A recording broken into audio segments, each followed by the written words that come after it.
Alors, il y a une équipe qui joue de mieux en mieux et surtout un joueur dont on va évidemment parler, c'est Kylian Mbappé. Pour la reprise de Tour d'Europe, c'était difficile de passer à côté du sujet, d'autant plus que le Français a signé son meilleur match face à la Real Sociedad, une victoire 2-0, 2 pénaltys, un pour Vinicius, un pour Mbappé, pas de jaloux. Et Carlo Ancelotti a expliqué Mbappé est plus frais, plus actif, plus dangereux.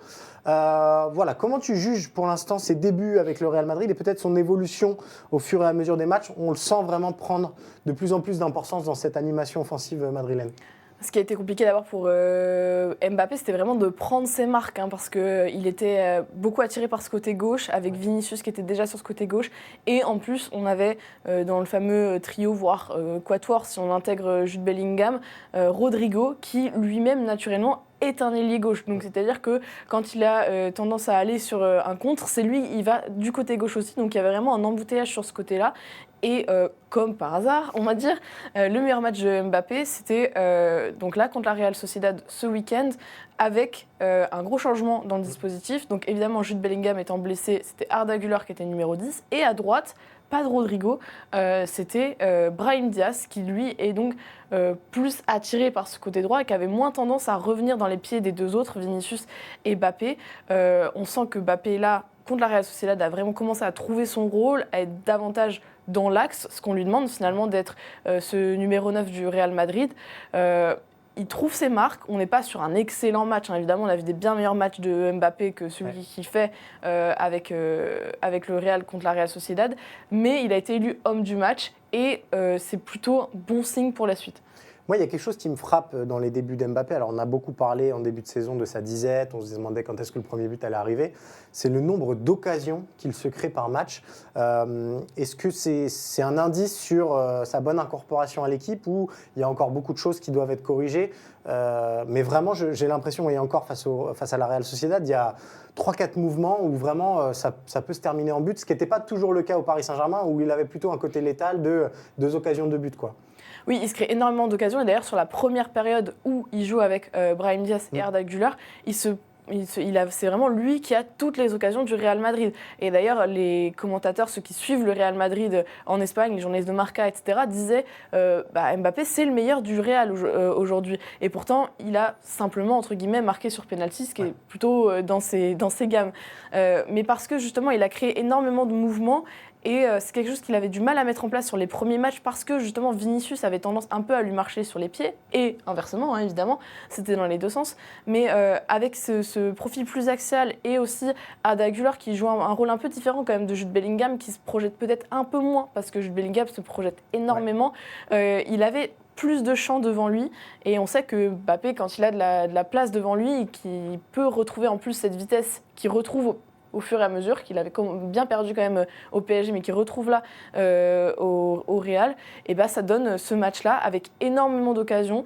Et Carlo Ancelotti, du coup, qui lui dit qu'il est le meilleur de ce Real-là, mais dans un petit Real. Parce qu'il faut le dire quand même, le Real qui a joué contre la Real Sociedad, c'était un Real pas très plaisant, un Real très clinique, parce que les deux occasions, enfin les deux pénaltys qu'ils ont, ils les marquent. Mais en soi, si on regarde les plus grosses occasions, c'est la Real Sociedad qui se les procure. Oui, un nombre de poteaux qui est incroyable. Voilà, un nombre de poteaux et Mbappé qui manque aussi. Parfois, c'est face à face.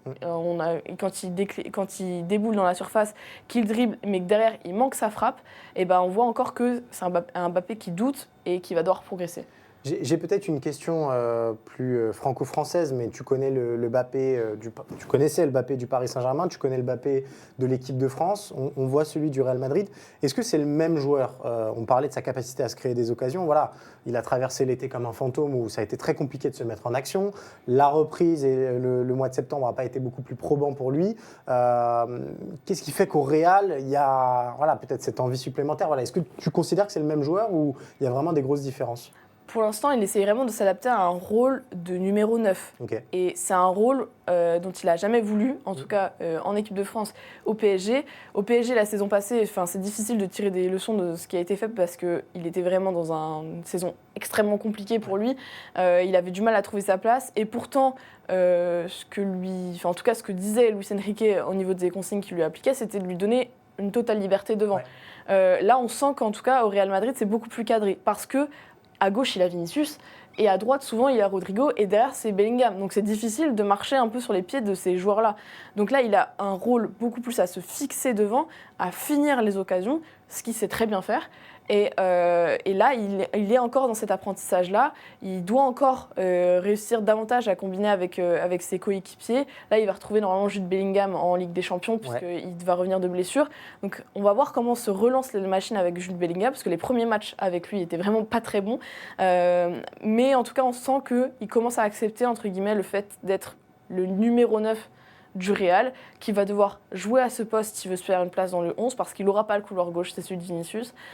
Et sans doute qu'il y a beaucoup de travail aussi derrière de Carlo Ancelotti qui lui a dit bah voilà, on compte sur toi cette saison, c'est toi notre numéro 9, donc à toi de mettre les buts et puis tant pis entre guillemets si t'es pas content de jouer à ce poste-là. J'allais y venir parce que de toute façon on a l'impression que le vrai enjeu du Real Madrid cette saison, c'est de réussir à faire cohabiter Bellingham, Rodrigo qui a déjà lancé quelques petites phrases en s'estimant un peu sous-estimé, Mbappé et Vinicius, ça va être ça le grand travail d'Ancelotti plus que de la tactique, etc. Essayer de faire cohabiter ces quatre-là. Ouais, ça va être très très dur pour Carlo Ancelotti parce que déjà il avait réussi entre guillemets la saison passée à animer une équipe avec Vinicius, Rodrigo, Bellingham. Et on était sur un football totalement différent de ce qu'il essaie de mettre en place là, parce que le trio, la saison passée, était extrêmement libre. Et on avait plus ou moins Vinicius et Rodrigo en double, enfin en numéro 9 un peu, mais qui pouvaient prendre les ailes, qui avaient vraiment totale liberté. Là, avec ce système en 4-2-3-1, avec Bellingham en 10, Rodrigo et Vinicius, ils sont obligés de rester dans leur couloir. Et ils ne peuvent pas trop venir devant parce que c'est la zone de Mbappé. Donc, ça va être très compliqué, surtout que du coup, on a vu Carlo Ancelotti doit gérer les égos. Jusque-là, Carlo Ancelotti a toujours trouvé des clés, en tout cas depuis qu'il est revenu au Real. La confiance est de mise. Florentino Pérez lui fait totalement confiance. Le vrai test, ça va être là contre Stuttgart en Ligue des Champions, parce qu'on sait qu'au Real, la Liga est encore très longue. Il y a 4 points de retard sur le Barça, mais c'est tellement long une saison qu'il n'y a pas du tout de stress de ce côté-là. Mais l'enjeu, ça va être de réussir son entrée en Ligue des Champions, parce que Mbappé, il est venu pour ça. Si on regarde sur les médias madrilènes ce matin, c'est Mbappé, c'est tant de buts en Ligue des Champions, en tant de matchs. Sous-entendu, vas-y, parce que maintenant, c'est ta compétition, c'est ton heure, donc il faut marquer. Et rendez-vous mardi à 21h, Real Madrid-Stuttgart, pour voir les débuts de Kylian Mbappé avec la Casablanca au Real Madrid et en Ligue des Champions en l'occurrence.